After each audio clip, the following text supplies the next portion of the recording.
Here we go. Hello, hello. Welcome, everyone, to the Eclipse Evolution podcast. I'm your host, Savannah Rose Johnson, and I am delighted to introduce to you my new friend, Syed Abedin. He is the CEO of Black Aswad Coffee Co. So we've connected recently and had a phenomenal conversation, and I just had to have him as my guest today to share about his coffee company, but also just who he is as a person, because it's what's inside that we really connected through. So if you wouldn't mind just introducing yourself and then we can get this party started. Sure, sounds good. My name is Syed Abedin. Assalamu alaikum. In the name of Allah, the most gracious, the most merciful. Bismillahir Rahmanir Rahim. Uh, so we had weird connection, through my coffee, and I reached out to Savannah to promote my coffee, and tried just trying to connect. So she was going through some hard time, and then we just connected at that point, and it's exactly what my coffee stands for: how to provide that hope to the people who are in trouble or in need. Sometimes they don't know how to get out of that.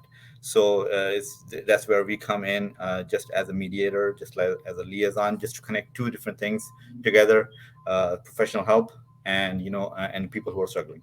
So in just a nutshell. Mm-hmm. Yeah, it's beautiful. And that's something I find so unique about your coffee company. It's more than just a coffee, which, by the way, is delicious. I love mine that I have. It's beautiful coffee, but it's also the why. Because I know when I go get coffee with friends, it's about bringing us together to sip on something as we communicate. Can you tell me a little bit about how you had this vision for Black Aswad Coffee Co. and how it came to be? So it was the time of the pandemic, and we were working from home. Everybody's teleworking, and we're saving money, and traveling, gas, all that stuff. There were things going on which were affecting the whole humanity, but also there was a time when you think about like how you can help. So I was thinking about Black Assault was not non-existent, not even thinking about opening a coffee shop, right? So I was actually thinking about going through Amazon, to start like some side business in Amazon, so I can get extra income, so I can help individuals, right? Not about making money at all. But one thing led to another, and then I kept researching, and and these containers got locked at on the sea, and they were not they were on the sea and they were not being docked, right? So I'm like, man, this is not going to work out. Right? So, and then I kept researching, and then I found a vendor who is ready to do business with me, and then I was like, hey, this is perfect. I don't have any overhead. uh, I think this will work out perfectly, and I can connect through, like, I work in IT field in a government agency or government organization. So there are people, there are firefighters who are going through this trauma, and they were in the front lines when this happened, and the nurses and the doctors. So I'm like, hey, let's just start here. Let's just start helping these individuals. So uh, I went on, and I made that contract with the vendor, and then started my LLC. And it's just one thing led to another. Just like I learned so many things, in like, I'm not a businessman at all, but I learned so many things in this time while I was doing this. And I'm like, I can make a difference, because what happened was, there were, throughout your life, you go through instances, and you go through certain times that that get stick in your head, right? So while growing up, I saw my aunt, who when she was really young, my oldest, my mom's oldest sister, right? My mom is the youngest, so my mom's oldest sister. She was swinging when she was young, and she fell down. She hit her head, and at that point nothing happened, but gradually she started losing her eyesight, and they were not wealthy, or uh, to go to the doctor, then spend a lot of money to get that operation done, or what have you. At that point, I don't know, but she lost her eyesight, and she's living like that. So since I've I'm grown up, since I was growing up, I saw her blind, Mm. right? So that creates an impact, like, how she's walking, how she's eating, how she's sitting down, how she's using the restroom, what have you, right? Just to look at it, because never experienced that. That was first hand experience of seeing somebody who's blind, who is living a life, right? Mm. No luxuries, no nothing, so that's when you start thinking, like, there are many people like that. How do you help them? And helping individuals is a part of my religion as well, so that plays a role in that perspective as well, right? And then another thing happened when my mom was expecting my youngest sibling. At that point, you know mm, the my grandma, my father's mom, she passed away, right? So she passed away, and we are all expecting my sibling. And then once he was born, we packed up. So I was raised in Dubai, we lived in Pakistan. So my mother and father were in Pakistan, so we had to go from Dubai to Pakistan to visit the funeral of my grandma, my father's mother. So when we landed over there, and when everybody was settling down, my father came to me, and he's like, have a lot more patience, because your mom's mom is also not there, right? She Mm. also passed away 4 days later when my other grandma passed away. So my mom did not know about it. Wow. And so seeing my mom go through that aspect of her life, and she still remembers that, right? And she's Mm. like, I was not able to see my mom, uh, and while having a baby, and then us going through that aspect of life, like, I don't know, I was not even a teenager. I did not know how to help her, how to Mm. assist her, how to comfort her, how to console her. So those things, like, I was not able to do those things back then, but now I can. I need to step up. I need to help Mm. some people going through this. Well, any individual, right? Any individual going through anything, like, I want to be that connection, that bond, that glue. Like, people, when somebody wants to help somebody, they think about my name or my coffee company. Hey, I could be selling toothbrushes for that sake, right? For that. Coffee is not. Coffee is not. I'm not here to make money, right?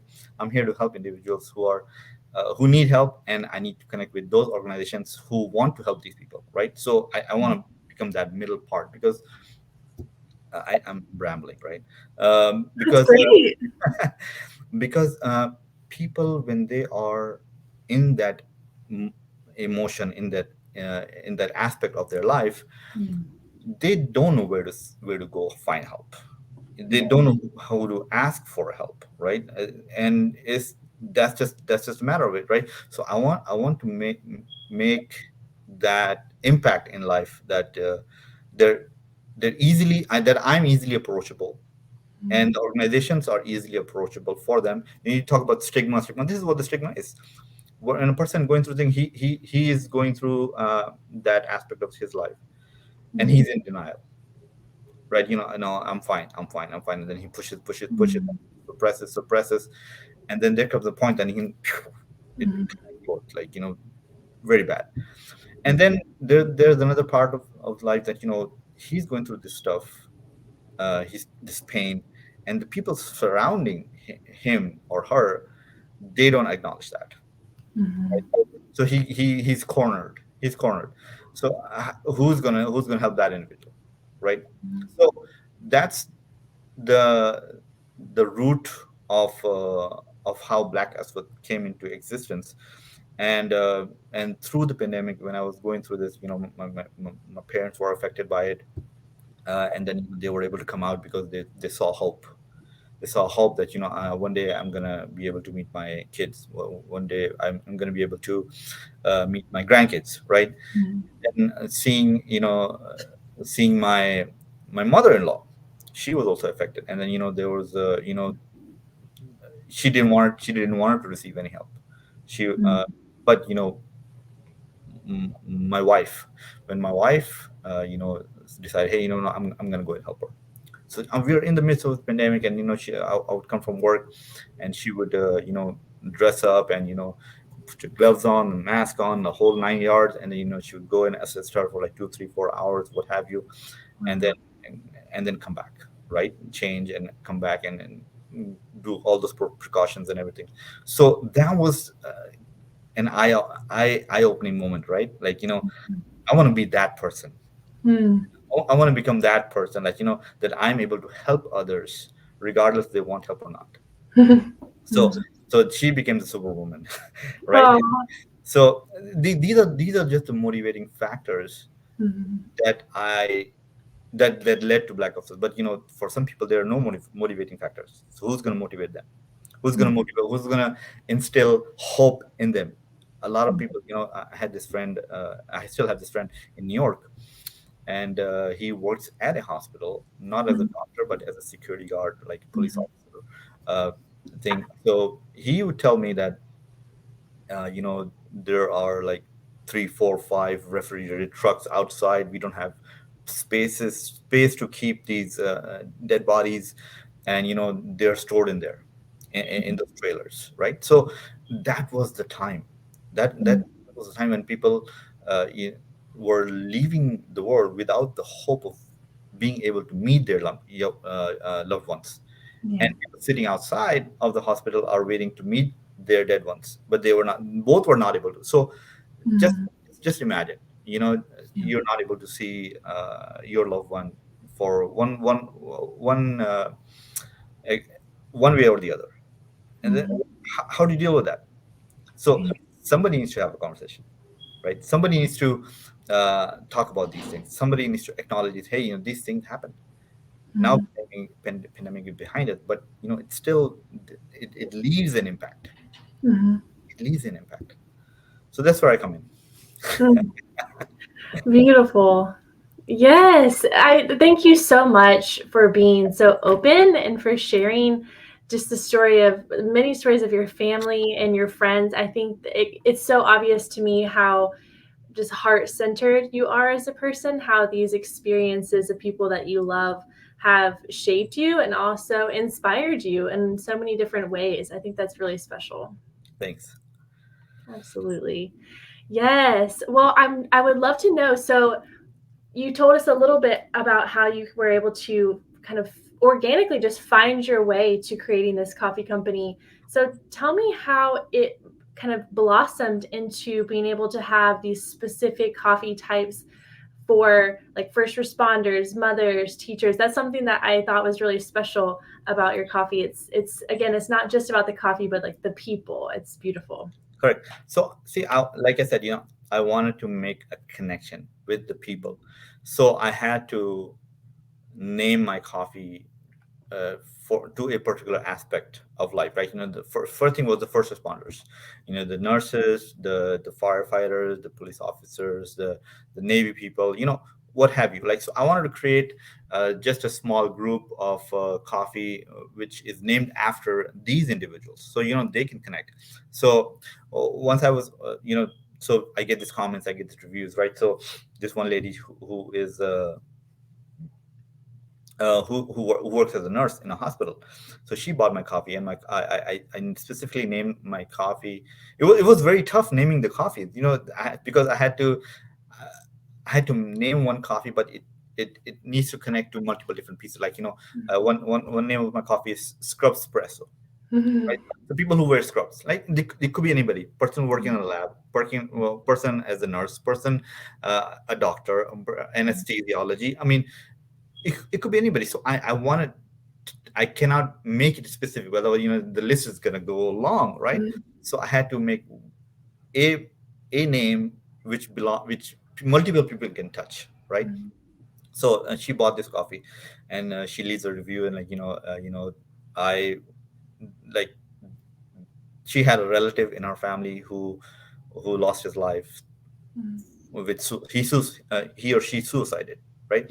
So she kind of connected with my coffee through that, remembering that. Another lady who bought my coffee, like, she was missing her mom, and she went through a website, and, uh, Mother's Mocha, like, one of that, I dedicated that to my mom, right? Oh, Mother's Mocha. So she bought that coffee because she was missing her mom. So that's the kind of connection that I want to make. and it's working. It's slowly, but slowly but surely, it's working. Like the more people come to know about this, the more they will be able to connect, right? And then I made this specific for the firefighters, Quint 51. So back in the days, there was a show, like a firefighting show, and they used the firefighting the truck. It was number 51. So Mm, I dedicated that. I named it specifically that, Quint 51, so that firefighters can respond to that, like they connect to that. Hey, this is our brand. Like we can own it. Like, and so it's just that how connect with people, connect to people, and make a difference. mm, And multiple other people reached out to me. So I was talking to this one lady, and she was a PTA, Parent Teachers Association member, and she wanted to build a playground for the kids. So I was like, yeah, sure, why not? Let's set that up. So how is it going to work? How is it going to donation work? How's the fundraising? Hey, we can do it multiple ways. I'm very flexible, right? So you can buy multiple multiple bags at a discounted price. I'll ship it to you, and then whatever money you make on top of that, you keep it for the playground. Or I can go through the FDA process, approval process for the labels, and post it on my website, and you send a link to the people, and whoever buys it, whatever donations or whatever profit that I make, I'll split it 50-50 for you with you, and end of 6 months, I'll send that money to you, write a oh, check, whatever. So that's another way we can do it. So there are multiple ways. I'm very flexible. There are multiple ways to help that, right? So my kids, they're going to a private school, so their school, I made this brand, the STEM blend, the one which you have. I yeah. that specifically for them, that so any proceeds that come, anybody who buys that, any proceeds that come through that bag, it will go towards that school. So it's just helping individuals at this point, and then just making connections with them, just trying to hear the story, so I can highlight them, and they can be acknowledged. Hey, this is real. It happens. You cannot tell me one person who is not going through any hard time. Not one person. It's not possible, because it's life. This life is a test. One day we have to leave this world, and we have to present our deeds to the Creator. So this is what we'll be asked. Like, what did you do for the people? What was so good about you going to nine to five and making your ends meet? But what did you do for others? So yeah. Mm. That's beautiful. That's such a beautiful perspective. And thank you again for sharing. I love hearing the behind the scenes when it comes down to these connections that you made and how these different types of coffees have come to life. It sounds like you had a lot of fun and got very creative in the process. Yes, it was fun. It was creative. It was like sometimes I named the coffee, then I took it out. Like, no, this is not right, and then I made. So it was a progress. It's still a progress. I'm still building building from ground up. Yes. Well, I love it. I'm a fan. It took me so long to decide which blend I wanted. I'm like, but I went with the STEM one since I have a soft spot for education. So I think that's beautiful. And that's so interesting. I'm wondering, like, when it comes down to the coffee specifically, like, where does it come from, the different blends? Like, what is the origin of the coffee that you provide? So we have multiple blends. They come from different places, mostly from South America, because that is the biggest exporter of coffee. And then some come from Southeast Asia. There's a blend or two that comes from India, and then Africa. And there are different types of taste profiles. You may have heard, like Arabica, Robusta, Liberica. So these are all different types of coffees which have caffeine in it. Like the Arabica has low to moderate caffeine, maybe 1 to 1.2%. And then you have Robusta, we have high caffeine, at least 2.2%. And this is a strong, bold flavor, which comes from Southeast Asia, Africa, and South America, specifically from Vietnam, Indonesia, Uganda, Tanzania. I have a good African blend that you may like. So that's that. And then we have Liberica, which has a woody floral flavor. and it's from West Africa and Southeast Asia, uh, Liberia, Sierra Leone, and Philippines and Vietnam. So these are some of the backgrounds where the coffee comes from and how they're ethically sourced, and they used organic. Most of them what I have on my website are all organic. So they're ethically sourced. The money goes to the farmers and in their farms, investing back into the coffee business, and so they can support their families. So it's a whole circle. It's a whole circle. So it's Mm. That's beautiful. What an amazing global connection, because I'm all about the fair trade coffee. I think it's so important. And so that's something that I loved about just Black Aswad is how it cherishes that as well. And then it's like you said, the full circle moment. Not only does it help the people who grow the coffee and produce it, but it just never stops giving the whole way through, like to whose hands it ends up in. correct. See, the exciting part is that they make the coffee and they are touching so many people Mhm. in different aspects of their life, and they don't even know about it, right? So when you do good, you get good in Yeah. return. So Yes, and I love that. And I would love to hear more about how your faith inspires you to do this work as well, because that's something that you and I, even though we come from different faith backgrounds, we've had a common thread when it comes down to making a difference in the world. And I think that's a message that our world can use more of, is like, even if you come from different things, like you can all do the good work together. correct. So like I've given some hints in our conversation, but also it's see the faith is it's something it's a touchy topic, right? It's a touchy topic. It may excite somebody, it may offend somebody, but here's the thing. No faith tells you to harm somebody. No faith tells you to steal, lie, cheat, right? And it's how much you do for others, right? We I'm gonna give you a little history. Uh, may you may not you Oh, may not have please, heard, please do. you may not have heard before, right? So there was a nation of Abraham. Before that, there was a nation of Noah, then Moses, then Mhm. Jesus, and then Prophet Muhammad. So this is the last nation. Mm, This is the last nation. There's no nation. There's no prophets coming after this, gotcha. right? And we are people don't want to hear this, but these are facts, right? We are going towards our end. We are going towards our end. Like all the whole humankind is going towards the end, and the day of resurrection is close. That's what I just want to highlight a little bit. And like I mentioned nation very specifically because this nation was specifically highlighted as in, like, you're the best of the nation. It's a verse in the Quran. uh, Mm, you're the best of the nation. You invite towards the good and forbid towards the evil, and you believe in your creator, mm, right? So the being the best of the nation, when your creator is calling you the best of the nation, like you and me, we are the best of the nation. That you are the best of the nation because you do good for the people. mm, You invite them towards good, and you forbid them towards evil, and you believe in me as I am your creator, right? mm, So the best being the best of the nation means the criteria is to do good. mm. Yes. You see what I'm saying? So the Yeah. criteria to do good, like, how okay, I may have I may have a good car, a good place to live, good food to eat, right? But how many people am I helping?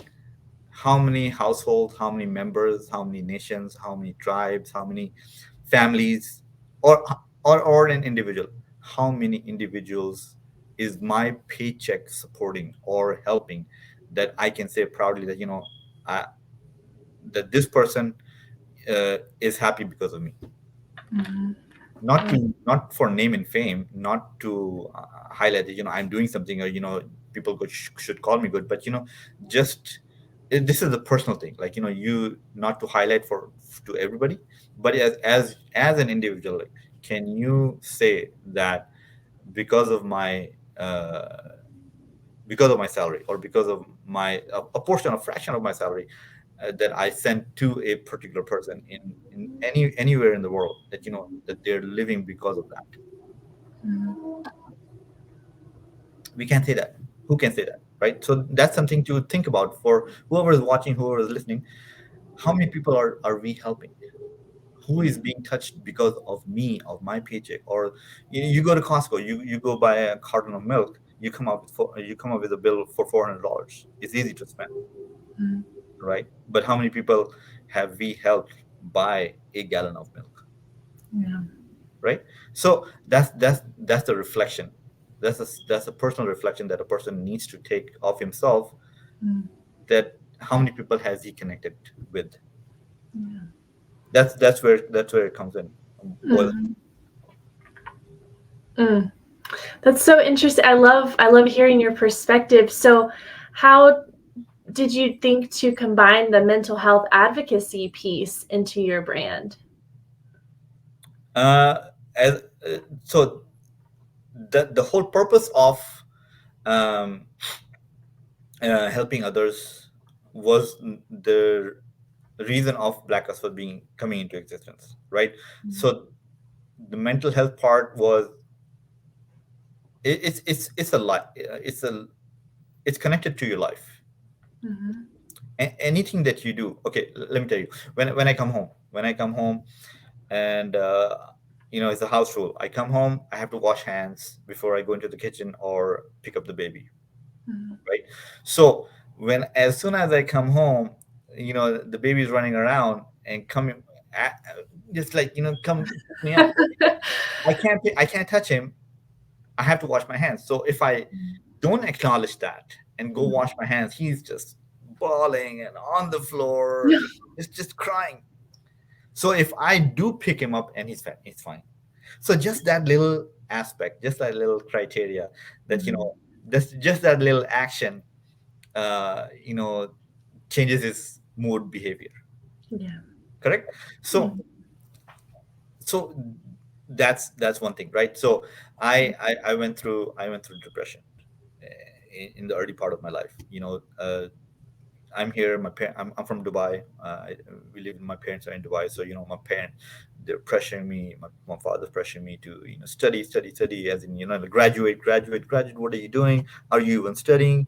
So I was under a lot of pressure. So I took a loan, and that I'll quit my job. I'll just take a loan, and take all the units, and just go through that. Budget cut is happening. I'm doing double major. I had to drop my major because of budget cutting. So a lot of things that happen. I'm a lot of stress, and I went into depression. Like, hey, am I going to graduate? Am I, what's going to happen? And and then I was not getting a job, and I went into depression. Hey, I took this loan, and now I can't find a job. Like, how am I going to pay this loan? So it was a chaotic time. But then my faith kind of rescued me, Mhm. right? And I submitted. What this wants, what faith wants, it's submission. You need to submit yourself. Once you submit yourself, uh, then things become easier. Then Mhm. you're no longer listening or going through uh, your whims and desires. Now you're in straight. Hey, this is what we are guided through. This is what we need to do. This is what we need to refrain from. So once we do that, then I was not able to sleep. My mind would constantly keep running. I became insomniac, Mhm. and I would weird times, like when I'm ready to go to work, and I was falling asleep. And after that, so it was very weird. And then the faith came in, and it kind of grabbed me and pulled me, and Mhm. something was calling me. Hey, you're done. No more enjoyment for you. No more fun for you. Right? So you need to leave all that, and you need to just come back to me. So Mhm. then I was saved through that. A lot of prayers Mhm. from my mom, I guess. And I think that was a good thing that happened to me. Otherwise, I don't know what was going to happen to me. I was Mhm. scared. And so I mean, living alone, no family, good circle of friends, but everybody's working, everybody's doing something else, and it was just a savior. So everybody needs some sort of support. The big thing is faith. Another thing is a support system, as in your friends circles who Mhm. accept how you are, Yeah. who can who you can rely on, who you can Mhm. have faith in the sense that okay, fine, if I'm going to go through this trouble, they're going to be there to listen to me, Yeah. good or bad I am, good or bad situation I be in. They're able to console me in the right manner, not Mhm. lead me towards bad, but Mhm. lead me towards good and take me out of that situation. Mhm. That support system is very important. And then after that, that's priority.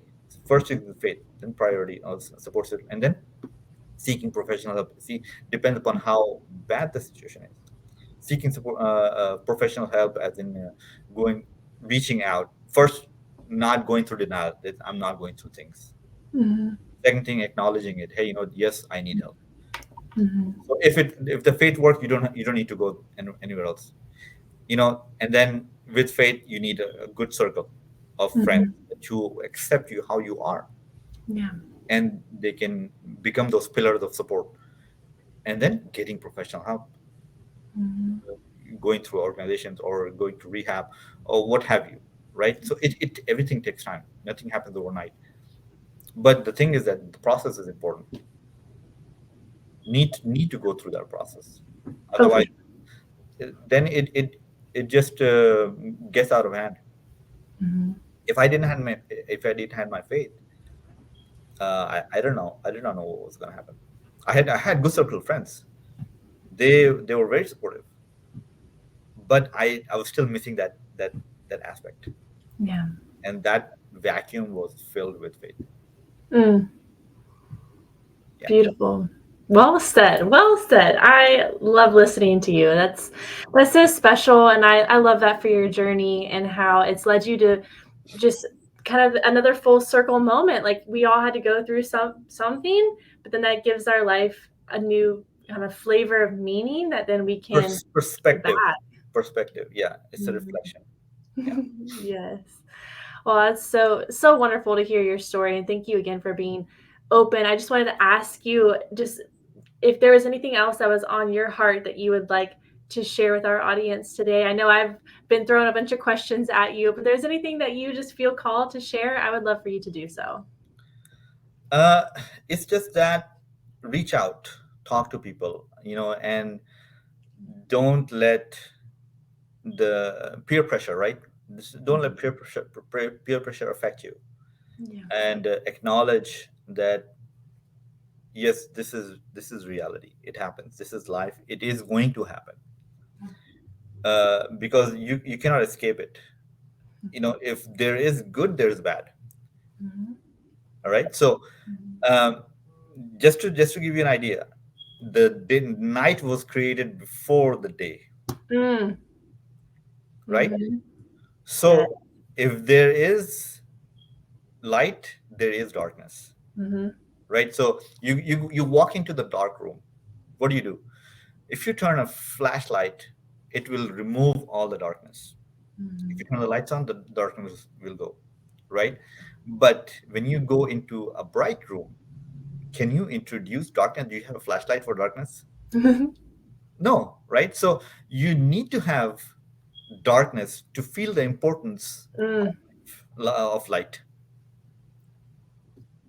Yes. So it's that's what life is.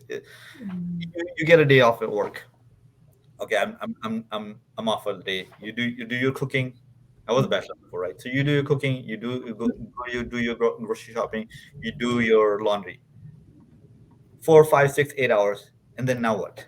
Let's go back to work. That's what you. Mhm. Let's go back to work.